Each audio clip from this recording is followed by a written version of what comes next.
Hello students, कैसे हो? मज़े में। लास्ट अभी हमने किया था, स्टमक के बारे में पढ़ लिया था, गैस्ट्रिक जूस पढ़ लिया था। और अब हम पढ़ने जाएंगे आपका अगला टॉपिक, इंटेस्टाइन। ठीक है। वीडियो कोई दिक्कत आ रही थी, पता नहीं, वीडियो बन गया था, लोगों को अपलोड भी हुआ, कहीं व्यूज़ भी आए उसके ऊपर, आई नो। बट अब क्या कर सकते हैं, उसके अंदर वॉइस प्रॉब्लम आई थी, वॉइस जो है आ नहीं रही थी, इस कारण से मैंने वो वीडियो डिलीट कर दी है। अब मैं उस वीडियो को वापस बना रहा हूँ। ठीक है। और अब अपलोड करने वाला मैं इस वीडियो को। आशा करते हैं कि इस बार वॉइस या किसी प्रॉब्लम की दुविधा नहीं आए, है ना। वो कहता है ना, क्या कहते हैं उसको, असुविधा के लिए खेद है। चलो पढ़ते हैं। इंटरेस्ट पढ़ेंगे तो आज भी लिख लिख के, अब से हमेशा ही अपन लिख लिख के ही पढ़ेंगे, बिना लिखे नहीं पढ़ेंगे। स्लाइड वाइज ये मज़ा नहीं आता। जो चीज़ स्लाइड वाइज है वो स्लाइड वाइज ही पढ़ाएंगे, ऐसी बात नहीं, बट ज़्यादातर चीज़ें जितनी भी हम लोग कोशिश करते हैं कि हम लोग लिख के पढ़ाएं। 2 पार्ट कौन कौन से देख लेते हैं। पहला जो है आपका वो है small intestine, sorry, small intestine. दूसरा है हमारा ARG, लार्ज इंटेस्टाइन।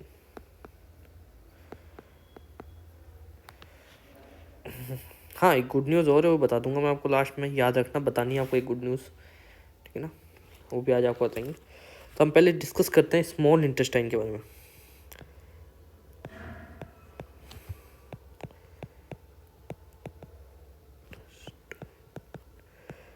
देखो, ये स्मॉल नहीं होती, जबकि इसकी जो लेंथ है वो लार्ज से बहुत ज़्यादा है। ठीक है, कंपेरिजन टू लार्ज इसकी लेंथ बहुत ज़्यादा है, बट इसको स्मॉल क्यों बोलते हैं? रीज़न देखो कि ये कुछ इस तरीके की दिखती है और आपकी लार्ज इंटेस्टाइन में कुछ इस तरीके की दिखती है। देखो डिफरेंट क्या है, इसका डायामीटर जो है ना वो छोटा होता है और इसका डायामीटर बड़ा होता है।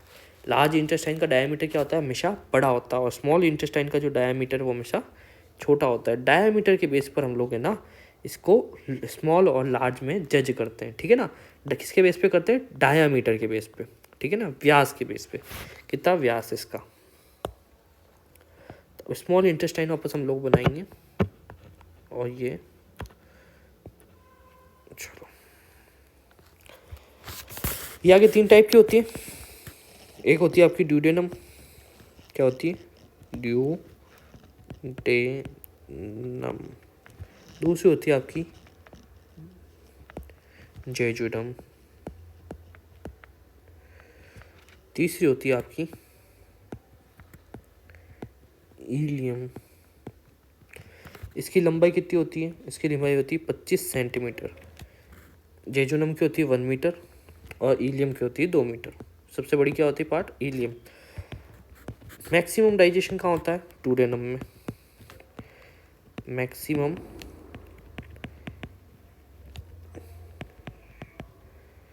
और मैक्सिमम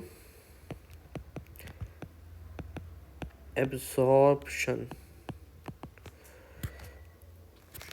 क्लियर? मैक्सिमम डाइजेशन कहाँ होता है? ड्यूडेनम में। और मैक्सिमम एब्जॉर्प्शन कहाँ होता है? दोनों में होता है, जिजेनम एंड इलियम में। ठीक है ना, ज़्यादातर जिजेनम में होता है, थोड़ा बहुत इलियम में भी एब्जॉर्प्शन होता है, ड्यूडेनम कंपेरिजन बट ज़्यादा होता है। क्लियर? अब ड्यूडेनम के ऊपर बात करते हैं सबसे पहले।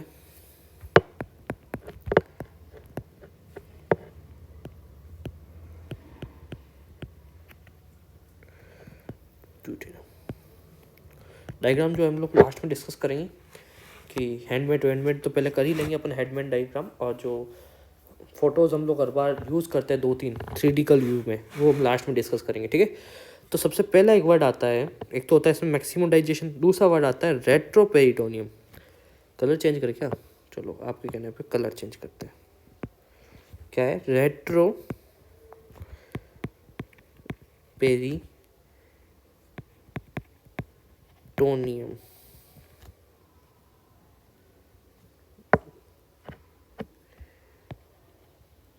रेट्रोपेरिटोनियम।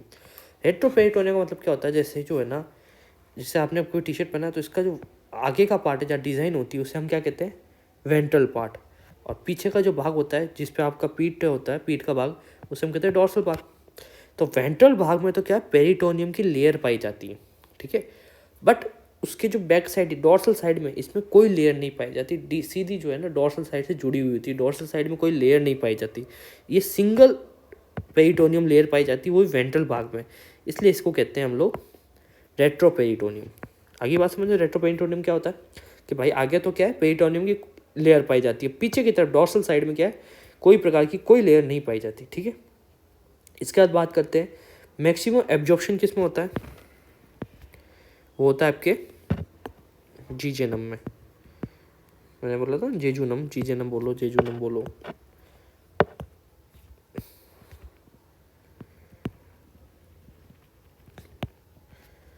क्यों होता है, इसके अंदर क्या पाए जाते हैं, लार्ज विलाई पाए जाते हैं। ये लार्ज विलाई क्या करते हैं, ये एब्जॉर्प्शन के लिए एरिया इंक्रीज कर देते हैं। क्या कर देते हैं, एरिया इंक्रीज कर देते हैं, जैसे देखो। और इसकी ड्यूडेनम की स्ट्रक्चर दिखा देता हूँ मैं आपको एक बार यहाँ से, कैसा होता है।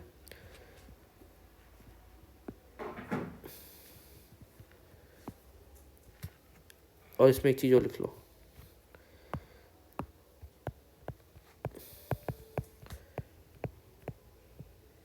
शी शेप होती है। क्या होती है, शी शेप होती है। ये स्ट्रक्चर होता है, ये होती है आपकी ड्यूडेनम, यहाँ से लेके यहाँ तक, ठीक है ना। ये स्टोमक से निकली हुई होती है, आगे किससे जुड़ रही है, जेजुनम से। और इसने जो कर्व लिया है, किस कारण लिया है कि यहाँ है ना पेनक्रियाज का हेड होता है। ये पेनक्रियाज ऐसे यहाँ पाया जाता है, पेनक्रियाज नाम का आपकी जो है ग्लैंड पाई जाती है, ठीक है। फिर इसके अंदर सबका सिक्रेशन आता है, ठीक है। काइम जो आता है, क्राइम जो है ना, फूड, स्टोमक से आने वाला फूड को क्या कहते हैं, काइम कहते हैं। क्यों, इसमें एसिडिक नेचर होता है ज़्यादा, हैसियल मिल जाता है तो एसिडिक नेचर हो जाता है, तो ये ड्यूडेनम में आता है आपके, ठीक है। ये ड्यूडेनम होता है, ठीक है ना, सबसे ज़्यादा डाइजेशन होने वाली जगह ये, जो मैं डार्क कर रहा हूँ ना एकदम, हाईलाइट से कर देता हूँ, ये ड्यूडेनम। ड्यूडेनम आने के लिए क्या है, पाइलोर स्फिंक्टर से होते हुए गुजरना पड़ता है। दो स्फिंक्टर थे, कार्डिक और पाइलोरिक, ठीक है ना। चलो जीजेनम के ऊपर हम स्ट्रक्चर देखते हैं। तो जीजेनम के कुछ मॉडिफिकेशन है, उन मॉडिफिकेशन के बारे में हम लोग डिस्कस कर लेते हैं। चलो तो यही कर लेते हैं, ठीक है ना। नेक्स्ट पेज पे कहाँ जाएंगे, यही ले लेते हैं, मॉडिफिकेशन।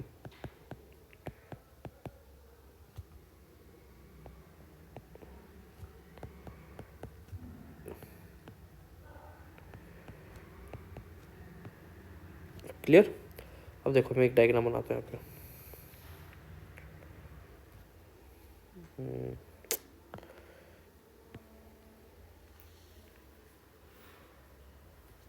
ऐसे क्यों बन रहा है बार बार,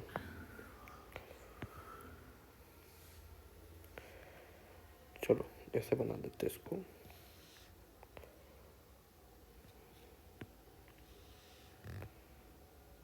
चलो ये अच्छा बन रहा है डायग्राम, ठीक है। अब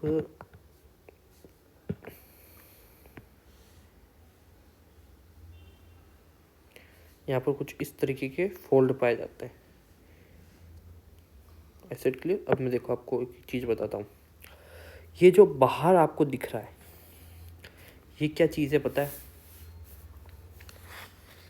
ये म्यूकोजा है, फॉल्स ऑफ म्यूकोजा। ये किसके फोल्ड है, म्यूको, डार्क करूँ, दिख नहीं रहा, चलो डार्क कर देते हैं। ये फोल्ड जो है ना, ये म्यूकोजा के फोल्ड है,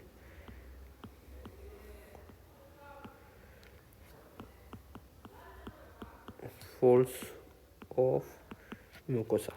इन्हें क्या कहते हैं हम लोग, valves of Kerckring, valves of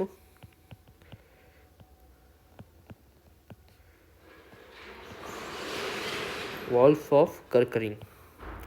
किसके फोल्ड्स हैं ये, म्यूकोसा के फोल्ड्स हैं, देखो फोल्ड दिख रहा है। दूसरा, अगर मैं इस फोल्ड को यहाँ से देखो, इस वाले फोल्ड को मैं यहाँ से इसको जूम करूँ, इतने से पार्ट को मैंने जूम किया,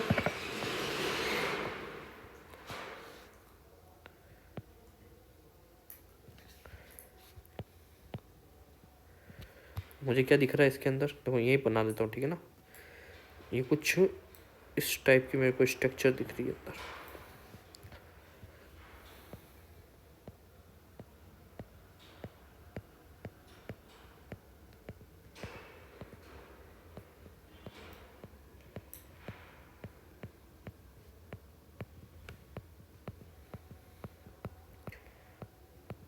किस टाइप की? हमने क्या किया, हमने किया म्यूकोजल जो फोल्ड थे करिंग के, इसको जूम करके देखा तो मुझे कुछ इस तरह की सिचुएशन दिखी, जिसे मैंने क्या बोला, विलाई। क्या बोला? विलाई। अगर मैं इस विलाई की इस पार्ट को, जो आपको बता रहा हूँ,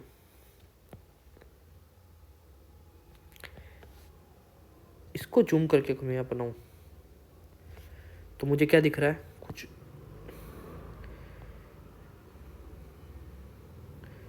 इस तरह की एपिथेलियम जो है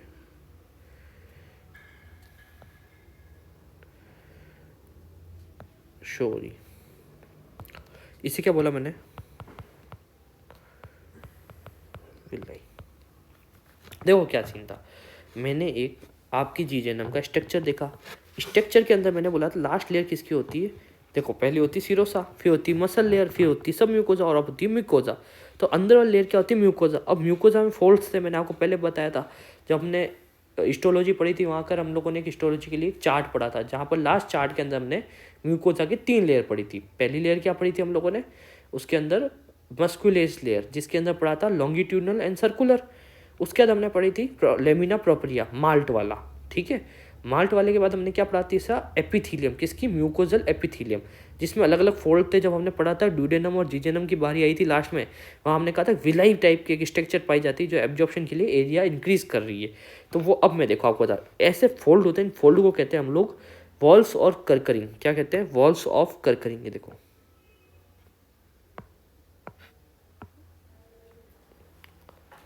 ये वॉल्स ऑफ करकरिंग को अगर मैं जूम करूंगा तो कुछ इस तरह की स्ट्रक्चर दिखेगी, इसे मैं कहता हूँ विलाई, फिंगर लाइक स्ट्रक्चर्स, ठीक है। अब अगर विलाई की सेल्स को जूम करके देखूंगा तो इस कॉल्ड माइक्रो विलाई। इस तरह की सिचुएशन दिखेगी मुझे कि इसमें और भी बारीक चीज़ें दिखती हैं, ठीक है। और ये क्या है, इनके बारे में थोड़ा लिख लेते हैं, चलो। ये विलाई तो क्या है आपके, म्यूकोजल एपिथेलियम, मैंने ये लिखा था वहाँ पर, म्यूकोजल एपिथेलियम। और माइक्रोविले क्या बताया था मैंने, folds of epithelium for cell membrane. ये सेल है, सेल मेम्ब्रेन के जो क्या है ये फोल्ड है, क्या है, फोल्ड्स, फोल्ड्स ऑफ एपिथेलियम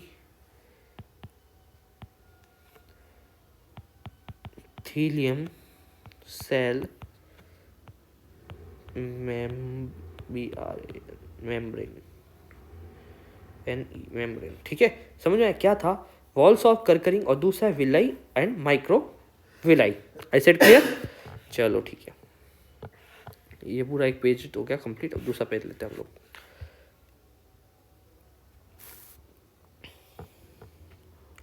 तो हमने 4 चीज़ें पढ़ ली मॉडिफिकेशन के अंदर। एक तो करकरिंग पढ़ लिया, एक विलाई पढ़ लिया, और एक पढ़ लिया हमने micro villi. Clear.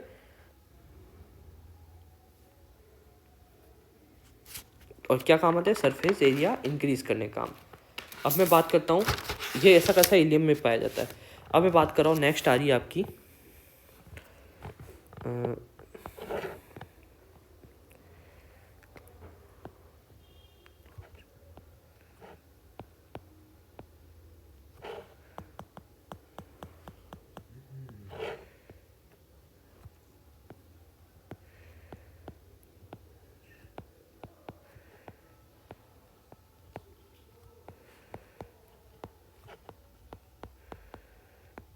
Large intestine. Clear. Large intestine देखो क्या है, पहले मैं एक डायग्राम बनाऊँ, 3 चीज़ें बताता हूँ। देखो लार्ज इंटेस्टाइन की पार्ट कौन कौन से है वो देख लेते हैं पहले अपन। पहला पार्ट है आपका सिक्कम,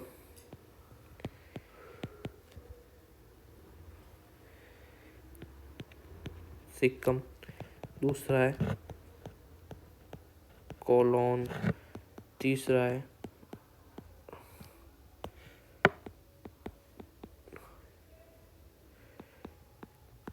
रेक्टम। क्लियर, 3 पार्ट हो गए। अब मैं एक डायग्राम बना के आपको इस तीनों पार्ट के बारे में बताता हूँ। देखो क्या है।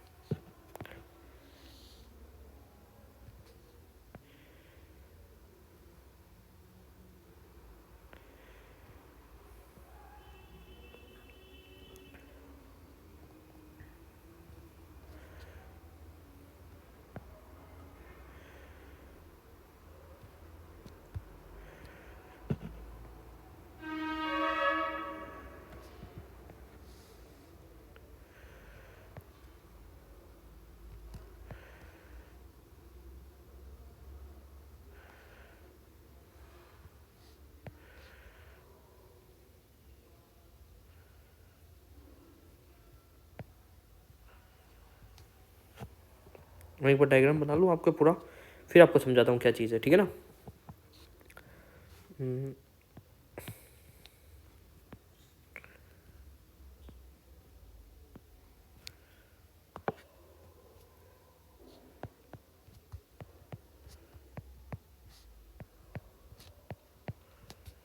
देखो क्या है, ये जो जगह है ना, ये जगह आगे इलियम, जो आपका इलियम पार्ट था ना,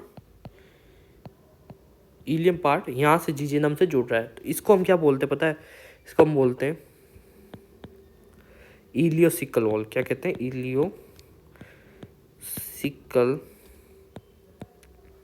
वॉल्व। आई सेड क्लियर, इलियोसिकल वॉल, ठीक है। इसके बाद ये पार्ट है आपका, ठीक है। ये पार्ट आपका क्या कहलाता है? ये कहलाता है सिक्कम। सिक्कम के अंदर एक छोटी सी अलग से ट्यूब लगती है, थोड़ी ट्यूब लाइक स्ट्रक्चर, जैसे हम कहते हैं अपेंडिक्स। वही फर्स्ट क्लास के अंदर जब हमने डायग्राम डिस्कस किया था, उसमें बताया था वर्मीफॉर्म अपेंडिक्स के बारे में। ये वही वर्मीफॉर्म अपेंडिक्स है, ठीक है। इसके बाद आ जाती है आपकी कॉलोन चालू हो जाती है यहाँ से। तो ये पहला कॉलोन का, कॉलोन 3 पार्ट में बटी हुई है। पहला पार्ट है असेंडिंग,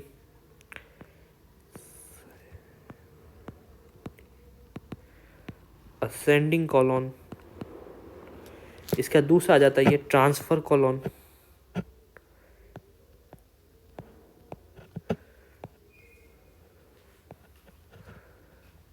ट्रांसफर्स कॉलोन। तीसरा आ जाता है आपका डिसेंडिंग कॉलोन।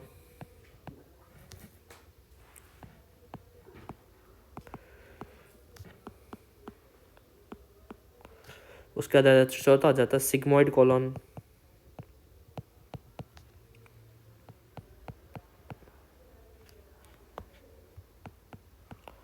और 5 आ जाता है आपका, सॉरी, इसके बाद आ जाता है आपका रेक्टम पार्ट।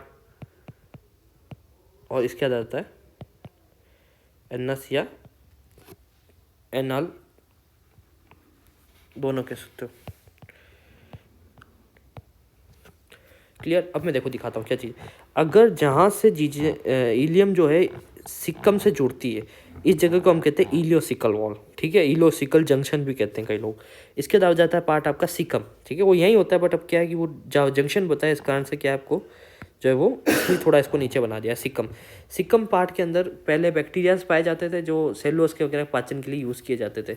और वो आगे जाके अपेंडिक्स जो थी, पहले के टाइम में जब आप अनकुक्ड फूड खाते थे, ठीक है। अनकुक्ड का मतलब कच्चा मांस खाना। तब जो हम कच्चा मांस खाते थे, वो है अपेंडिक्स द्वारा पचाया जाता था, ठीक है ना। इसलिए जो पहले के लोग थे, उसके अंदर अपेंडिक्स बहुत बड़ी हुआ करती थी। बट अब इस चीज़ का कोई यूज़ नहीं आता, क्योंकि हम मांस खाते हैं तो पका के खाते हैं। इसलिए जो नॉनवेज हैं, जितना भी नॉनवेज खाते हैं, उस सब के सब पका के खाते हैं अच्छे तरीके से। तो वो क्या है, अपेंडिक्स बहुत छोटा हो गया है अब। कई बार इसको हटा के अलग भी कर जाए, अपेंडेक्सटॉमी कहलाता है, ठीक है ना। वो कभी बार दर्द देता है तो हम इसको काट के अलग करवा देते हैं, तो ये अपेंडेक्सटॉमी कहलाता है, ठीक है। इसके बाद है ना कॉलोन आ जाती है। कॉलोन 3 टाइप की, असेंडिंग ये ऊपर जा रही है, डिसेंडिंग ट्रांसफर जो इस तरफ जा रही है, और डिसेंडिंग जो नीचे की तरफ आ रही है, और चौथी है सिग्मोइड। ये 4 तरह की आपके कॉलोन पाई जाती है। कौन कौन सी कॉलोन है, देखो मैं हाईलाइटर से आपके थोड़ा हेल्प हो जाएगी। जैसे एक तो है असेंडिंग कॉलोन, एक है ट्रांसवर्स, एक है डिसेंडिंग, और एक है आपकी सिग्मोइड, ठीक है। 4 कॉलोन है। सिक्कम है, तो ये सिक्कम है, ये सिक्कम का पार्ट है। और तीसरा आपका रेक्टम, और चौथा है आपका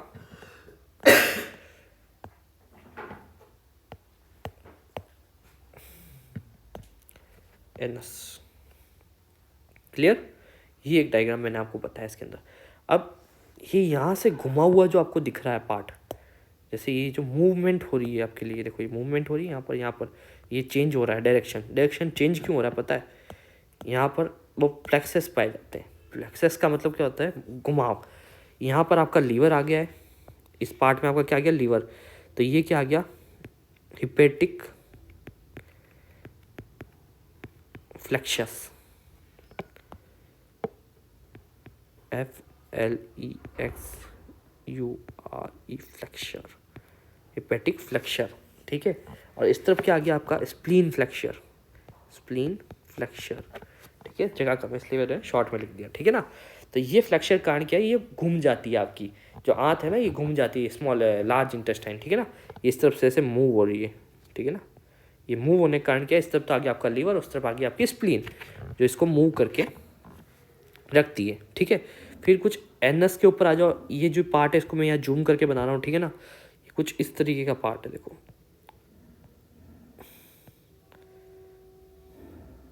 अगर मैं इसको ऐसे दिखाऊं तो यहाँ पर दो स्पिंक्टर्स पाए जाते हैं। पहला ऊपर का स्पिंक्टर होता है, उससे हम कहते हैं इंटरनल स्पिंक्टर, और इसको कहते हैं, क्या कहते हैं? External sphincter.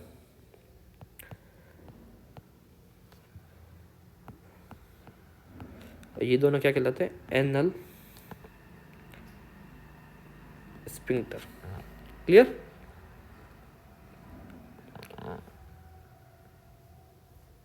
जो इंटरनल होता है ये होता है आपका इनवॉलेंट्री,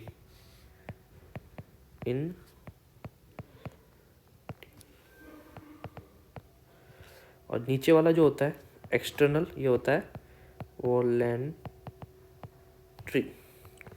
ठीक है। ये आपकी इच्छा के बिना काम कर रहा है ऊपर वाला, और ये जो है आपकी इच्छा के समर्थ में काम कर रहा है।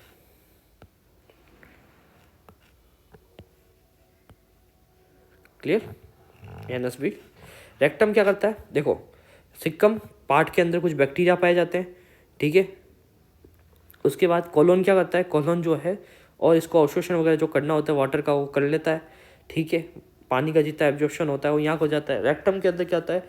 और जो फीसेस होती है आपकी, जो अनडाइजेस्टेड फूड है, वो स्टोर होता है। क्या होता है? स्टोर का काम आता है, ठीक है।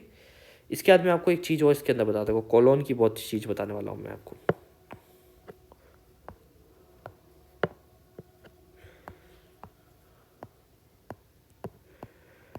कॉलोन पता चल गई 3 टाइप की होती है, ठीक है।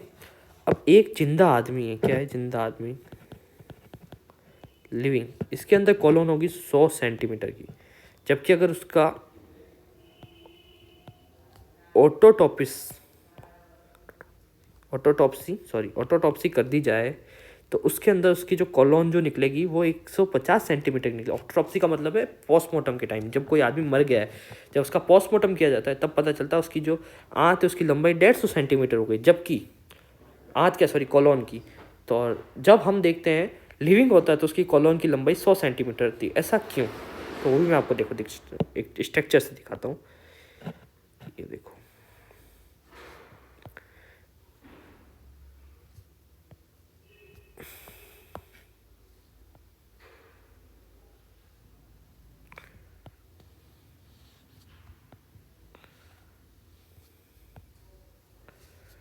आपकी कॉलोन कुछ इस टाइप की होती है, ठीक है। इसके अंदर कुछ लिगामेंट पाए जाते हैं, देखो ये लिगामेंट।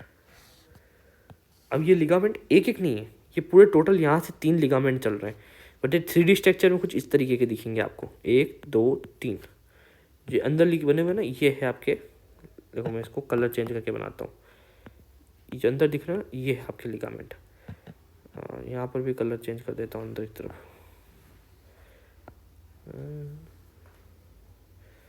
ठीक है, ये आपके लिगामेंट है। ये लिगामेंट क्या करते हैं? ये एक जैसे एक नॉर्मल पाइप है, ठीक है। अगर ये नॉर्मल पाइप तो कुछ इस तरीके का, अगर मैं इसको यहाँ से लेके यहाँ तक बांध दूँ तो इसकी शेप कुछ ऐसे नहीं आ जाएगी, सिकुड़ नहीं जाएगा, ये सिकुड़ देते हैं। ये टोटल लॉन्ग पाइप था ऐसा, ठीक है। इसके ऊपर जब ये लिगामेंट्स आए ना, तो लिगामेंट ने क्या किया? इसको ऐसे सिकुड़ दिया, ठीक है ना। क्या कर दिया, ऐसा सिकुड़ दिया, ये सिकुड़ी हुई चीज़ हो जाती है इस तरीके से। तो इसे हम क्या कहते हैं, किसकी हेल्प से होती है, लिगामेंट की हेल्प से होती है। और ये लिगामेंट क्या कहलाते हैं आपकी बॉडी के अंदर, इन्हें क्या कहते हैं आपकी कॉलोन के, इन्हें कहते हैं टीनिया कोलाई। क्या कहते हैं, taenia coli. I said clear. इन टीनिया कोलाई के कारण क्या हो गया, ये इस तरह की सिचुएशन बन गई, ये इस तरह की शेप बन गई, शेप को कहते हैं होस्ट्रा, HAUSTRA, होस्ट्रा। क्लियर। आपने अगर नहीं देखा हो तो ऐसा टीनिया कोलाई आपने देखो, जिसने एडिडास का ट्रैक सूट देखा, ट्रैक सूट के ऊपर नहीं होता 3 लाइन्स, ऐसे 3 लाइन यहाँ से कॉमन चल रही है। एक फन इधर ऊपर की तरफ चल रही है, 3D स्ट्रक्चर होता है ना, उसके ऊपर एक साइड चल रही है, एक नीचे की तरफ चल रही है, एक उस तरफ चल रही है, ठीक है, 3 शेप में चल रही है, और तीनों बॉन्डिंग इसको बांध के रखती है। जब आपकी डेथ हो जाती है तो ये लिगामेंट ढीले हो जाते हैं, टूट जाते हैं, तब ये लिगामेंट ढीले होने के कारण ये जो पाइप है ये एकदम सिकुड़ने की जगह स्टिलन हो जाता है, सिकुड़ की जगह शिथिलन हो जाता है। शिथिलन मतलब आरामदायक, एकदम पतला सा, ये रिलैक्स हो जाता है। रिलैक्स होने का मतलब क्या है, एकदम ढीला हो जाता है। ढीला होते ही ये इसकी लंबाई बढ़ जाती है, क्योंकि अब ये ऑस्ट्रा जो होते हैं अब सीधे हो गए, सीधे होने से पाइप की लंबाई 50 सेंटीमीटर लगभग बढ़ जाती है, ठीक है। ये था रीज़न। दूसरा, फिशेज आपको पता है इसी शेप में क्यों आती है, क्योंकि वो यहाँ पर बहुत ज़्यादा है ना टाइम तक पड़ी रहती है फॉर वाटर एब्जॉर्प्शन के लिए, तो वो इसी शेप की हो जाती है। जब वो फिशेज निकलती है तो कई बार देखना वो इस पिरामिड शेप की होती है, इसी रीजन से होती है, होस्टा की रीजन से, कुछ होस्टा की शेप की हो जाती है। क्लियर, आई सेड क्लियर। ये स्पिंक्टर मैंने रेक्टम के बता ही दिया आपको यहाँ पर, एक्सटर्नल वगैरह, ठीक है। इंटरनल जो होता है इनवॉलेंट्री होता है, और एक्सटर्नल क्या होता है, वॉलेंट्री होता है, ठीक है। रेक्टम पहले बता दी कॉलोन से, आई सेड क्लियर। कुछ मरोड़ें आती है, जैसे आप कहते हैं पेट मरोड़ आती है, तो पेट मरोड़ भी जो है इसके कॉलोन की वजह से आती है, ठीक है। नहीं, कॉलोन में जो है मेस्टिकेशन होता है, इस कारण से जो क्या है मरोड़ आती है, ठीक है। इतना इंपॉर्टेंट नहीं, बट बता दिया मैंने आपको। तो एक बार इस डायग्राम को देख लेता हूँ, पानी पी लेता हूँ, कोई डाउट हो तो बता दो।